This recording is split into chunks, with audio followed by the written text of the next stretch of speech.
ನಮಸ್ಕಾರ ಎಲ್ರಿಗೂ. ಬಹಳಷ್ಟು ಜನ ನಾವು ಮಾಡಿದಂತಹ ಪೂಜೆ ದೇವರಿಗೆ ತಲುಪಿದೆಯಾ ಇಲ್ವಾ, ದೇವರಿಗೆ ಎಷ್ಟು ಪೂಜೆ ಮಾಡಿದ್ರು ದೇವರು ನಮಗೆ ಒಳ್ಳೇದು ಮಾಡ್ತಾ ಇಲ್ಲ, ನಮ್ಮ ಕಷ್ಟಗಳು ಪರಿಹಾರ ಆಗ್ತಾ ಇಲ್ಲ ಅಂತ ಅಂದ್ಕೊಂಡಿರ್ತಾರೆ. ಆದರೆ ಆ ಥರ ಎಲ್ಲ ಅಂದ್ಕೋಬಾರ್ದು. ನಾವು ಮಾಡಿದಂತಹ ಪೂಜೆ ಯಾವುದಾದರೂ ಒಂದು ಗಳಿಗೆಯಲ್ಲಿ ದೇವರಿಗೆ ತಲುಪಿರುತ್ತೆ. ಆ ರೀತಿ ತಲುಪಿದಂಥ ಪೂಜೆ ದೇವರು ನಿಮ್ಮ ಮನೆಯಲ್ಲಿ ನೆಲೆಯಾಗಿದ್ದಾನೆ ಅಂತ ಹೇಳೋಕ್ಕೆ, ನಿಮ್ಮನ್ನು ಸಮಾಧಾನ ಮಾಡೋಕ್ಕೆ ದೇವರು ಕೆಲವೊಂದು ಸೂಚನೆಗಳನ್ನ ಕೊಟ್ಟೇ ಇರ್ತಾನೆ. ಅದನ್ನ ನಾವು ಅರ್ಥ ಮಾಡಿಕೊಂಡು ನಾವು ದೇವರಿಗೆ ಪ್ರತಿನಿತ್ಯ ಪೂಜೆಗಳನ್ನ ಮಾಡಬೇಕು.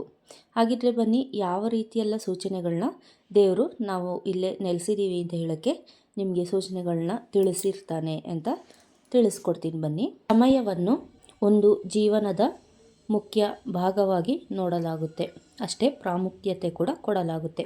24 ಗಂಟೆಗಳಲ್ಲಿ ಪ್ರತಿಯೊಂದು ಕ್ಷಣಕ್ಕೂ ಪ್ರತಿಯೊಂದು ಗಳಿಗೆಗೂ ತನ್ನದೇ ಆದ ವಿಶೇಷ ಗುಣ, ವಿಶೇಷ ಶಕ್ತಿ ಮತ್ತು ಮಹತ್ವವಿದೆ.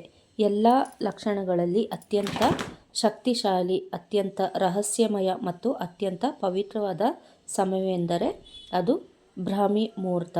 ಆದರೆ ಬೆಳಗ್ಗೆ 4 ಗಂಟೆಯಿಂದ 5 ಗಂಟೆವರೆಗೆ ಈ ಸಮಯವು ಬರುತ್ತೆ.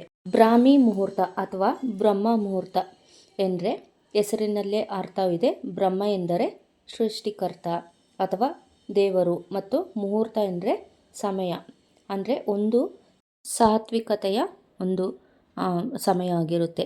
ಇಂತಹ ಸಮಯದಲ್ಲಿ ದೇವಾನುದೇವತೆಗಳು ಭೂಮಿಗೆ ಬರ್ತಾರೆ ಎಂಬ ನಂಬಿಕೆ ಕೂಡ ಇರುತ್ತೆ.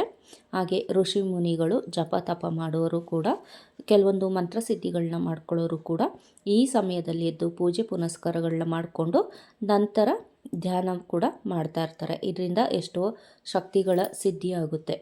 ಆದ್ದರಿಂದ ಬ್ರಾಹ್ಮಿ ಮುಹೂರ್ತಕ್ಕೆ ಅತ್ಯಂತ ಪವಿತ್ರ ಮುಹೂರ್ತ ಅಂತ ಕರೆಯಲಾಗುತ್ತೆ.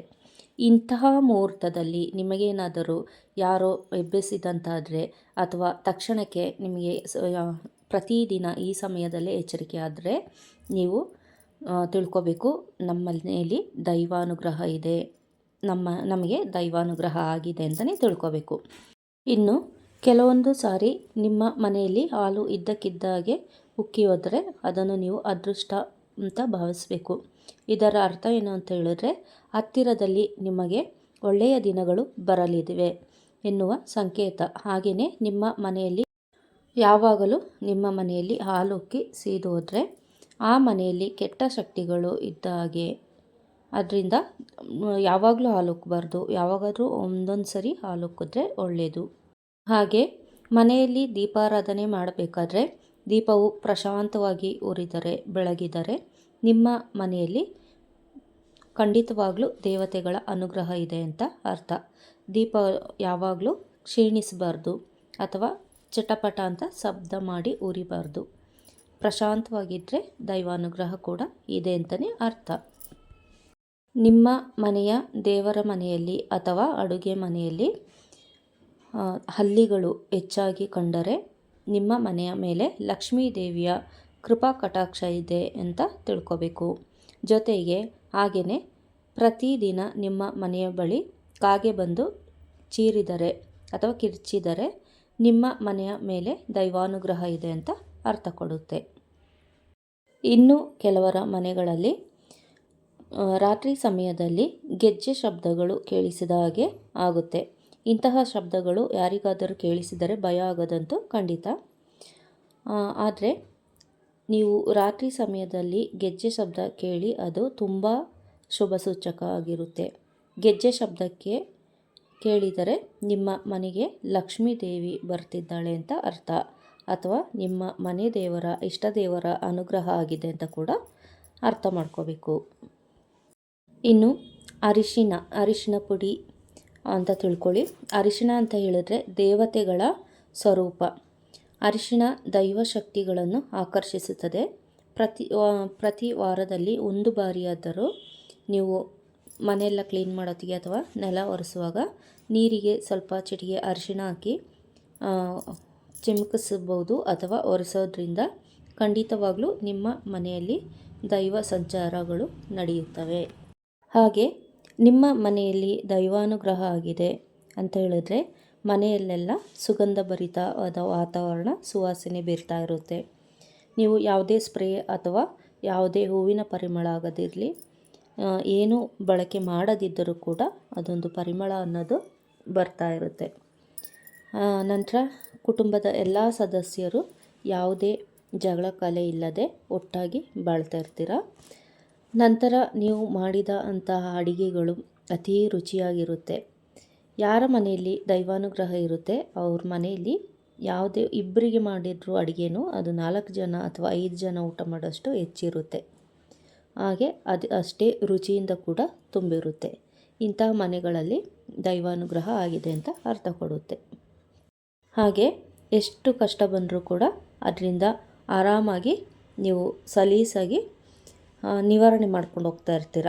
ನಿಮಗೆ ಆ ದೈವ ಅನ್ನೋದು ಒಂದು ಒಳ್ಳೆ ಮಾರ್ಗಸೂಚಿಯಾಗಿ ನಿಮಗೆ ಪ್ರತಿಯೊಂದು ಸೂಚನೆಯಲ್ಲೂ ಪ್ರತಿಯೊಂದು ಕಷ್ಟದಲ್ಲೂ ನಿಮ್ಮ ಜೊತೆ ಹೆಗಲಾಗಿ ನಿಂತಿರ್ತಾರೆ. ಅವ್ರ ಬೆಂಬಲ ಕೂಡ ನಿಮಗಿರುತ್ತೆ. ಎಂಥದೇ ದೊಡ್ಡ ಕಷ್ಟ ಅನ್ನೋದ್ರೂ ನೀವು ಸರ್ವೇ ಸಾಧಾರಣವಾಗಿ ಮಾಡಿ ಮುಗಿಸ್ತೀರ. ಹಾಗೆ ಮನೆಯಲ್ಲಿರುವಂತಹ ಎಲ್ಲ ಸದಸ್ಯರು ಆರೋಗ್ಯವಂತರಾಗಿರ್ತೀರ. ಯಾವುದೇ ಆರೋಗ್ಯದ ಸಮಸ್ಯೆಯಿಂದ ಬಳಲ್ತಿರಲ್ಲ. BP ಶುಗರೆಲ್ಲ ಅದು ನಾರ್ಮಲ್ ಎಲ್ಲರಿಗೂ ಇರುತ್ತೆ. ದೊಡ್ಡ ದೊಡ್ಡ ಕಾಯಿಲೆಗಳೆಲ್ಲ ಬರಲ್ಲ. ಶಾಸ್ತ್ರಗಳ ಪ್ರಕಾರ ಪೂಜೆ ಮಾಡುವಂಥ ಸಂದರ್ಭದಲ್ಲಿ ನಿಮ್ಮ ತಂದೆ ಅಥವಾ ತಂದೆ ಸಮಾನರು, ಗುರುಗಳು, ಬ್ರಾಹ್ಮಣ ಅಥವಾ ಯಾವುದೇ ಹಿರಿಯರು ನಿಮ್ಮ ಮನೆಗೆ ಬಂದರೆ ಅದನ್ನು ಮಂಗಳಕರ ಸಂಕೇತ ಅಂತ ಭಾವಿಸಬೇಕು. ನಂತರ ಪೂಜೆ ಸಂದರ್ಭದಲ್ಲಿ ನೀವು ಹಚ್ಚಿದಂತಹ ದೀಪ ಊರ್ಧ್ವಮುಖವಾಗಿ ಅಂದರೆ ಮೇಲಕ್ಕೆ ನೇರವಾಗಿ ಉರಿಯುತ್ತಿದ್ದರೆ ಅದು ಕೂಡ ನಿಮಗೆ ದೈವಾನುಗ್ರಹ ಆಗಿದೆ ಅನ್ನೋ ಸೂಚನೆ ಕೊಡುತ್ತೆ. ನಂತರ ನೀವು ಹಚ್ಚಿದಂತಹ ಊದುಬತ್ತಿ ಅಂದರೆ ಅಗರಬತ್ತಿಯ ಹೊಗೆಗಳಾಗಲಿ ಅಥವಾ ಧೂಪದ ಹೊಗೆಗಳಾಗಲಿ ಯಾವುದೇ ರೀತಿಯ ಫ್ಯಾನ್ ಗಾಳಿ ಇಲ್ಲದಿದ್ದರೂ ಅಥವಾ ಕಿಟಕಿಗಳಿಂದ ಗಾಳಿ ಬೀಸದಿದ್ದರೂ ದೇವರ ಮುಂದಕ್ಕೆ ಅಂದರೆ ದೇವರ ಕಡೆಗೆ ಆ ಹೊಗೆಗಳು ಹೋಗ್ತಾ ಇರ್ತವೆ. ಹಾಗೂ ನೀವು ಆ ಹೊಗೆಗಳನ್ನ ಕೂಡ ಗಮನಿಸಿ, ಅದು ರಿಂಗಾಗಿ ಅಂದರೆ ರೌಂಡಾಗಿ ಹೋಗ್ತಾ ಇರುತ್ತೆ. ಅಂತಹ ಸಂದರ್ಭದಲ್ಲೂ ಕೂಡ ನಿಮಗೆ ದೈವಾನುಗ್ರಹ ಆಗಿದೆ ಅಂತಲೇ ಅರ್ಥ. ಇನ್ನು ದೀಪಗಳಲ್ಲಿ ಹೂ ಬಂದರೆ ಅದು ಕೂಡ ದೈವಾನುಗ್ರಹ ಆಗಿದೆ ಅಂತಲೇ ಅರ್ಥ. ಬರೀ ಹೂವಲ್ಲ, ದೀಪದಲ್ಲಿ ಬಂದಂಥ ಹೂಗಳಲ್ಲಿ ಕೆಲವೊಂದು ಆಕೃತಿಗಳು ಕೂಡ ಮೂಡುತ್ತೆ. ಆ ಆಕೃತಿಗಳು ಕೆಲವೊಮ್ಮೆ ದೈವದ ಮುಖದಂತೆ ಆಗಲಿ ಅಥವಾ ಕಮಲದ ಹೂಗಳಂತೆ ಆಗಲಿ ಅಥವಾ ದಾಸವಾಳದ ಹೂಗಳಂತೆ ಆಗಲಿ ಕಾಣುತ್ತೆ. ಅದನ್ನ ನೀವು ಗಮನಿಸಬೇಕು. ಇನ್ನು ಅತಿ ಮುಖ್ಯವಾಗಿ ಕೆಲವರು ಪೂಜೆ ಮಾಡೋಂಥ ಸಂದರ್ಭದಲ್ಲಿ ಅಥವಾ ಧ್ಯಾನಕ್ಕೆ ಕುಳಿತಾಗ ಕಣ್ಣಿನಲ್ಲಿ ನೀರು ಬರುತ್ತೆ. ಈ ಸಂಕೇತವು ನಿಮಗೆ ದೈವಾನುಗ್ರಹ ಆಗಿದೆ ಅಂತ ಕೂಡ ತಿಳಿಸುತ್ತೆ. ಅಂದರೆ ನೀವು ಮಾಡೋಂಥ ಪೂಜೆ ದೇವರಿಗೆ ತಲುಪಿದೆ ಅಂತ ಅರ್ಥ ಕೊಡುತ್ತೆ. ಕೆಲವೊಬ್ಬರು ಪೂಜೆ ಮಾಡುವಾಗ ಅಳ್ತಾರೆ. ಆ ರೀತಿ ಕಣ್ಣೀರಲ್ಲ, ತನ್ನಷ್ಟಿಗೆ ತಾನೇ ಕಣ್ಣೀರು ಬರುತ್ತೆ. ಅವರು ಆ ದೈವಶಕ್ತಿ ಜೊತೆ ಕನೆಕ್ಟ್ ಆಗಿದ್ದವರಿಗೆ ಮಾತ್ರ ಇದೊಂದು ಅನುಭವ ಆಗೇ ಆಗುತ್ತೆ. ನೋಡಿದ್ರಲ್ಲ ವೀಕ್ಷಕರೇ, ನನ್ನ ಈ ಪುಟ್ಟ ಮಾಹಿತಿ ನಿಮಗೆ ಇಷ್ಟ ಆಗಿದ್ರೆ ಲೈಕ್ ಮಾಡಿ, ಶೇರ್ ಮಾಡಿ, ಇದು ಅತಿ ಹೆಚ್ಚು ಜನಕ್ಕೆ ತಿಳಿಯೋ ಹಾಗೆ ಮಾಡಿ. ಜೊತೆಗೆ ಸಬ್ಸ್ಕ್ರೈಬ್ ಮಾಡ್ಕೊಳ್ಳೋದಿದ್ದರೆ ಸಬ್ಸ್ಕ್ರೈಬ್ ಮಾಡ್ಕೊಳ್ಳಿ. ಮುಂದಿನ ವಿಡಿಯೋಗಳಿಗಾಗಿ ಬೆಲ್ ಐಕಾನ್ ಕೂಡ ಕ್ಲಿಕ್ ಮಾಡಿ. ಮುಂದಿನ ವಿಡಿಯೋದಲ್ಲಿ ಸಿಗುವವರೆಗೂ ಧನ್ಯವಾದಗಳು.